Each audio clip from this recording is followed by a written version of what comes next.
Si l'économie favorise un nombre restreint de personnes au détriment d'un nombre de plus en plus important de personnes, c'est à l'État de rééquilibrer la balance. C'est ça son rôle. C'est pour ça qu'il a été créé l'État. Si l'État il a été créé de sorte à assurer la domination d'une caste sur une autre, eh ben c'est pas un État juste. C'est pas un État démocratique. C'est une oligarchie. C'est une domination volontaire et qui se fait au détriment de la majorité. Donc le rôle de l'État étant d'assurer le bien-être de sa population. Si l'économie ne le permet pas, c'est à l'État d'intervenir. Ça, c'est mon point de vue. Alors après, il y en a qui disaient dans les commentaires, s'ils n'ont pas les moyens de nourrir leur famille, ils font pas d'enfants. On peut devenir pauvre à n'importe quel moment.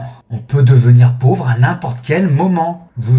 C'est pas parce que t'es pauvre. Déjà, aujourd'hui, il y a des gens qui gagnent bien leur vie, font pas d'enfants. Parce qu'ils savent bien que ça coûte cher et qu'ils savent pas de quoi ça sera fait l'avenir. Hein, la fameuse baisse de natalité. Donc les gens sont pas débiles. Et ensuite, quand on est pauvre, on fait pas d'enfants. Alors ne regardez pas la sociologie des familles rurales françaises dans les années 50. Parce que les familles qui gagnaient le moins bien leur vie, c'était celles où il y avait le plus de gamins.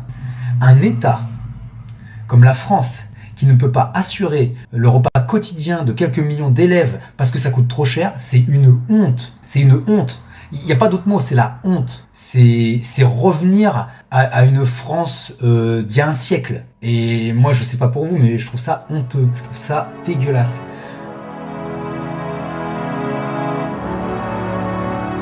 C'est assez particulier, parce que vous voyez les vidéos, là j'en ai sorti quelques-unes depuis avant-hier.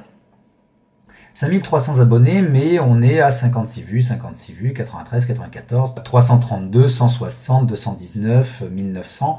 En fait, j'ai fait un short. Ce short, il a dépassé le 1 million de vues. Et de ce 1 million de vues, se sont abonnés 5000 personnes. 4000, je crois. Ce qui explique la différence flagrante entre le nombre d'abonnés et le nombre de vues. Et le problème, c'est que quand vous faites des shorts, le nombre de vues et le nombre d'abonnés qui se font via le short ne se répercutent pas forcément sur les vidéos longues. Parce que généralement, des gens qui regardent des shorts, ils ont du mal à aller sur des vidéos longues. Enfin, ça, c'est comme le jeu de... C'est comme le bandit au casino. Hein.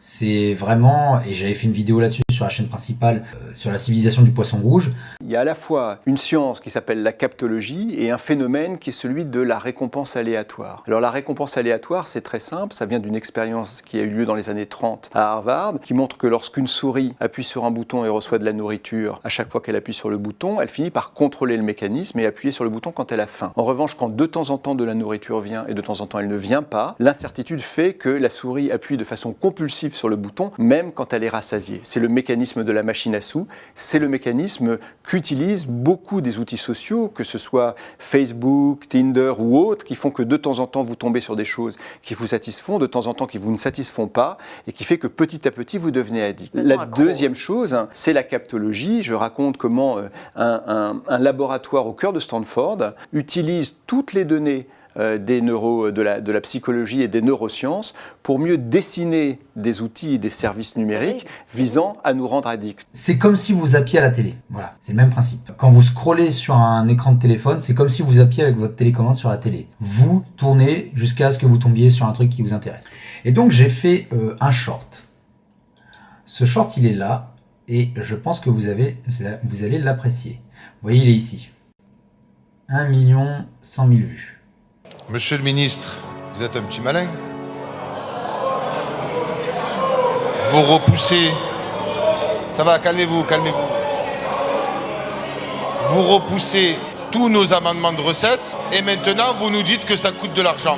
Et vous êtes là, un mec en face, en costard, je ne sais pas combien il coûte son costard, la main dans la poche. Oh, ça coûte 6 milliards de donner à manger aux enfants gratuitement. Mais est-ce que vous savez quelle violence ces enfants ont dans leur tête en allant à l'école sans manger? Est-ce que vous savez quelle violence un enfant regarde son voisin faire une activité sportive et pas un autre? Est-ce que vous connaissez toutes ces violences-là? Je ne le pense pas. Et c'est pour cela qu'on vous explique qu'il y a la possibilité de rétablir l'impôt sur la fortune, la taxation sur les superdividendes qui ramènera de l'argent dans nos caisses puisque la question de l'éducation est centrale dans notre pays. On va pouvoir justement amener une solution. Donc voilà, c'est ce short-là qui m'a fait 1 million de vues et qui m'a ramené 4000 abonnés, 4000 et quelques.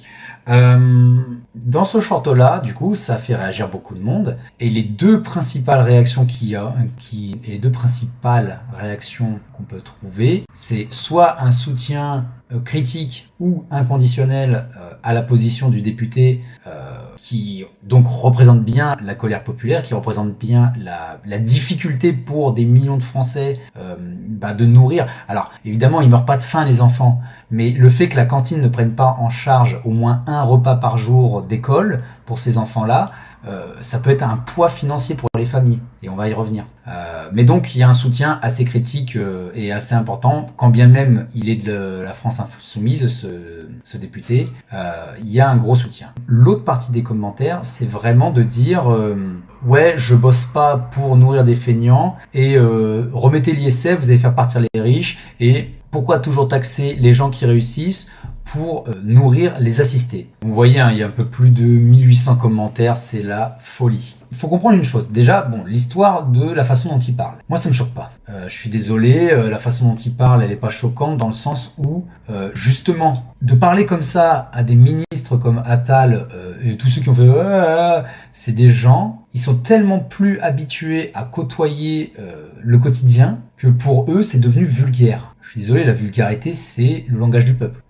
Si on doit faire un assemblage de données de la façon dont le peuple s'exprime, la population française en général, toutes catégories confondues s'exprime, c'est pas le langage soutenu qui va ressortir en premier. C'est vraiment un langage un peu plus cru. Quand on parle bien, c'est parce qu'on est dans les médias, qu'il y a une certaine image à donner, l'assemblée, tout ça, machin. Si ça vous a choqué, l'histoire du petit malin, ça vous a choqué, c'est que vous vous intéressez pas à l'histoire politique de notre pays. Parce que quand il y a eu le scandale du Panama, quand il y a eu la loi de séparation de l'Église et de l'État, en 1905, et donc à des périodes très reculées, alors oui, c'était peut-être un petit peu plus littéraire, la façon de parler, mais des insultes, il y en avait, puis des sévères, Donc là, faire les petites effarouchées, comment on parle à un Premier ministre, c'est n'importe quoi, cette vulgarité, c'est bon, arrêtez. Ensuite, l'histoire du costard. L'histoire du costard, le but, c'est de montrer le décalage entre les moyens disponibles par un ministre comme Gabriel Attal dans ses vêtements par rapport à certains. Enfin, en gros, si le costume coûte 2000 €, on n'en sait rien. Peut-être qu'il coûte que 500 ou 600 €, on n'en sait rien, on s'en fout. Peut-être même il coûte 300 €. Si le costume il coûte 2000 € et qu'il peut se le payer tous les jours, bon, pourquoi pas. Le truc, c'est que 2000 €, pour beaucoup de gens, c'est un mois et demi de budget. C'est un mois et demi de budget. Et ça fait mal tant d'opulence de la part de personnes qui n'ont jamais connu la privation et qui disent derrière, écoutez, non, on n'a pas le budget pour nourrir, quelques millions d'enfants qui peuvent pas se sustenter par eux-mêmes. Le rôle de l'État, c'est d'assurer le bien-être de sa population. Si l'économie favorise un nombre restreint de personnes au détriment d'un nombre de plus en plus important de personnes, c'est à l'État de rééquilibrer la balance. C'est ça son rôle. C'est pour ça qu'il a été créé l'État. Si l'État il a été créé de sorte à assurer la domination d'une caste sur une autre, c'est pas un État juste. C'est pas un État démocratique. C'est une oligarchie. C'est une domination volontaire et qui se fait au détriment de la majorité. Donc le rôle de l'État étant d'assurer le bien-être de sa population. Si l'économie ne le permet pas, c'est à l'État d'intervenir. Ça, c'est mon point de vue. Et c'est le point de vue de beaucoup de gens qui me suivent, puisque j'avais mis un petit sondage. Voilà, j'avais fait un sondage ici où j'avais dit texto la même chose, et vous êtes quand même à 96% d'accord avec ça, sur les 23 votes. Donc, on a tous la même vision de ce que doit être l'État. Après, on dit pas, on va pas spolier les riches, on va pas les foutre à poil, on va pas les saccager. On va leur dire, vous participez à hauteur de vos moyens. Parce que si votre enrichissement cause l'appauvrissement de millions de personnes, c'est pas juste, c'est injuste. Alors après, il y en a qui disaient dans les commentaires, s'ils ont pas les moyens de nourrir leur famille, ils font pas d'enfants. On peut devenir pauvre à n'importe quel moment.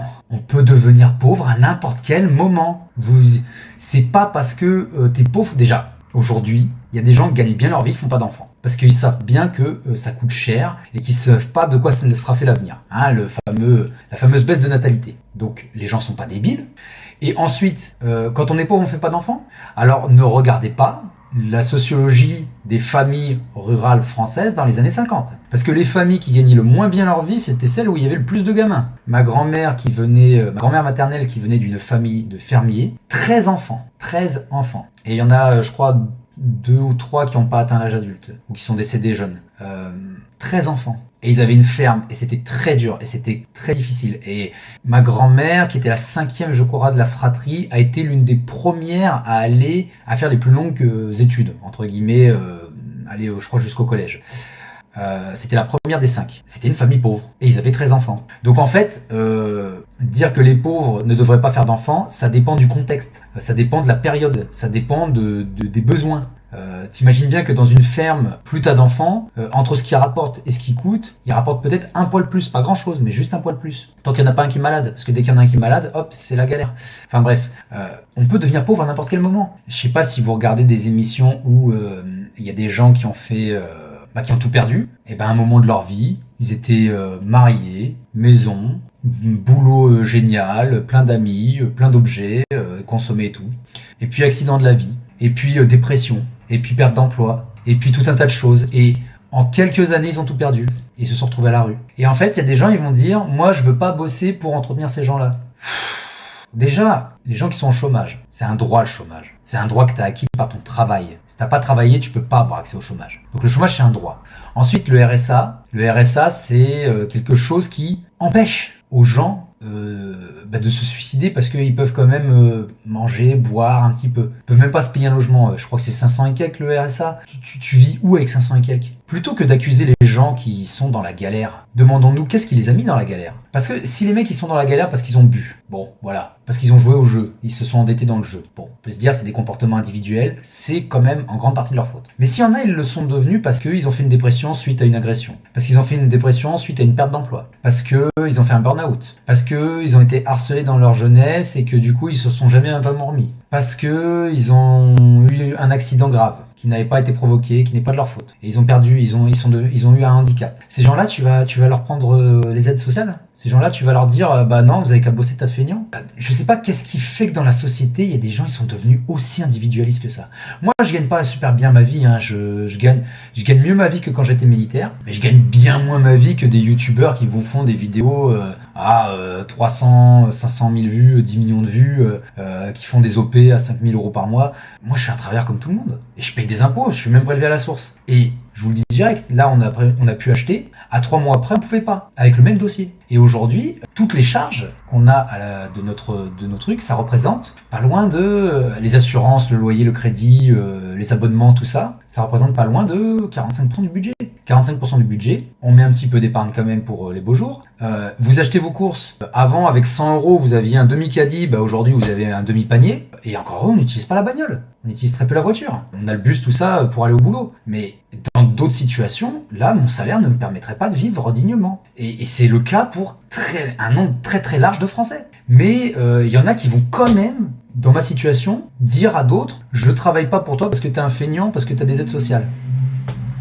Un État comme la France, qui ne peut pas assurer le repas quotidien de quelques millions d'élèves parce que ça coûte trop cher, c'est une honte. C'est une honte. Il n'y a pas d'autre mot, c'est la honte. C'est revenir à une France d'il y a un siècle. Et moi, je sais pas pour vous, mais je trouve ça honteux. Je trouve ça dégueulasse. Moi, ce que je veux faire à travers cette chaîne et à travers toutes ces vidéos, évidemment, peut-être que si je peux gagner quelques dizaines, quelques centaines d'euros par mois via la monétisation, c'est un plus. Parce que ça me prend du temps, j'ai investi dans du matériel, tout ça. Mais je suis pas à la course au profit. Ma chaîne principale qui a 19 800 abonnés, en 5 ans, jusqu'ici, elle m'a rapporté un peu moins de 500 euros. Et ça m'a coûté 4 ou 5 fois plus dans l'achat du matériel. Donc pour l'instant, ma chaîne n'est absolument pas rentable. Je suis vraiment pas un bon entrepreneur. Mais l'idée, c'est que grâce à Internet, j'ai pu découvrir tellement de choses que je voulais à mon tour en faire découvrir à d'autres. À travers mes lectures, à travers la compréhension de mouvements sociaux, la compréhension de dynamiques sociales,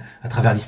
Des choses que l'école n'a pas le temps de vous apprendre et que dans certaines familles, vous n'apprenez pas. Et vous savez, il y a des familles qui sont très riches, très bien dotées, très cultivées, et pourtant ils ont une vision de la société qui est extrêmement mauvaise, extrêmement égoïste. Regardez Oudéa Castéra, la ministre là, elle gagne 35 000 euros par mois et depuis qu'elle est en poste de ministre, elle fait boulette sur boulette parce qu'elle a zéro culture politique. Zéro culture politique, zéro culture historique. C'est une technocrate qui fait ce qu'on lui dit et qui est trop bien payée pour faire ce qu'on lui dit. C'est une Pécresse bis. C'est quelqu'un à qui on n'a jamais dit tais-toi, tu fais de la merde. Ces gens-là, on leur a pas assez dit dans leur vie, tais-toi, tu fais de la merde. Ils ont pas assez entendu ça dans leur vie. Et c'est ça le problème, je pense, avec nos élites actuelles. C'est des gens qui n'ont pas connu le manque, mais qui n'hésitent pas à l'imposer à tous les autres. Vous pouvez très bien ne pas être d'accord sur moi sur plein de positions et j'ai envie de dire, c'est la démocratie. Hein. On peut pas vouloir la démocratie et vouloir faire taire des avis divergents. Mais à un moment donné, si vous voulez comprendre vraiment des mécaniques de société, il faut comprendre quels sont les enjeux et les intérêts en cours, les intérêts qui pourraient être perdus et les intérêts qui pourraient être gagnés et par qui. C'est ça. C'est une lecture marxiste de la société. Qui a intérêt à ce que ça change et pourquoi et comment, et qui a intérêt à ce que ça ne change pas et pourquoi et comment ils vont faire en sorte que ça ne change pas. Et une fois que vous aurez répondu à ces questions, vous aurez une vision extrêmement pragmatique des enjeux. Je vous souhaite d'excellentes lectures et je vous dis à bientôt. Salutations.